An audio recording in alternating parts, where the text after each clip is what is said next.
जीवित पुत्र का व्रत पूजन विधि। आश्विन मास के कृष्ण पक्ष की अष्टमी तिथि जो सप्तमी रहित हो, सायंकाल नारी द्वारा या नर द्वारा जीवित पुत्र का पूजन करना चाहिए। सर्वप्रथम नदी या तालाब में स्नान करके शुद्ध स्थान पर बैठकर एक मिट्टी या बालू की वेदी बनाकर उस पर पीपल की एक टहनी खड़ी कर उसकी डाल पर छिल का चित्र आटा द्वारा बनाना चाहिए और जड़ में सियारिन का चित्र भी आटा द्वारा बनाकर आगे कलश रख करके उसके ऊपर कुश के बने हुए जीवित वाहन की स्थापना करनी चाहिए। कलश के आगे किसी आसन पर सोना या चांदी या धागा की बनी हुई जीवित पुत्रिका रहकर पूजन करना चाहिए। पूजन पूर्वाभिमुख होकर करना चाहिए।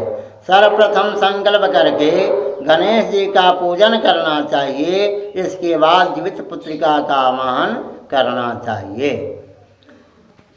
और जीवित पुत्रिका का आवाहन मंत्र है इस तरह: जीव पुत्रे समागच्छ गौरी रूप धरे अन्नगे ईश्वरस्य पदम्भोजा तत्र सन्निहिता भवः।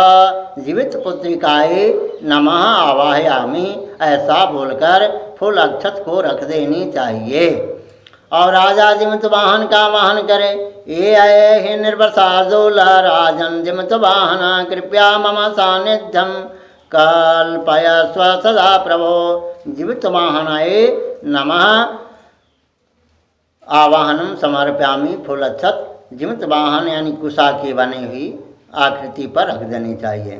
फिर चिल का आवाहन करनी चाहिए। जहाँ चिल की चिल्ले श्वासानतः शीघ्रम समा गच्छत्र सोवर्ते पूजार्थम कुरु सानिध्यम पदे पौत्राक्ष रक्ष में। और फिर सियारिन का भी आवाहन करनी चाहिए। शिवे शिव करे नित्यम आगत्या त्रिस्ता भवदम धान्य सतायं से वर्धस्व सदा मम। इस तरह से इन सभी को आवाहन करके देवताओं की पूजा षोडशोपचार विधि द्वारा करनी चाहिए। आसन पाद्य अर्घ्य आचमनीय स्नान वस्त्र चंदन अक्षत पुष्प सिंदूर अबीर गुलाल धूप दीप नैवेद्य पान दक्षिणा एक षोडशोपचार पूजन है। और अंत में समंत्र से हाथ जोड़ करके करबद्ध प्रार्थना करनी चाहिए। जीव पुत्रे महाभागे जीवंतो मम पुत्रगान आयुर्वध्य पुत्राणं पत्य च मम सर्वदा। नमस्ते निर्वसार्दूल राजा जीवित वाहन पते पुत्र जनोत्कर्ष वर्धस्स जनेश्वरः सौम्यं पुत्र प्रदानाय स्वामी जीवन हेतवे पूजयामि महाभागे तिलके त्वं पुनः पुनः।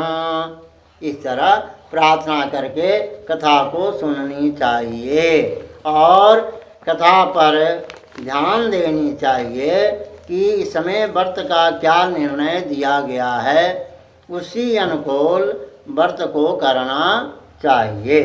प्रेम से बोलिए जीवित वाहन राजा की जय, दुर्गे मैया की।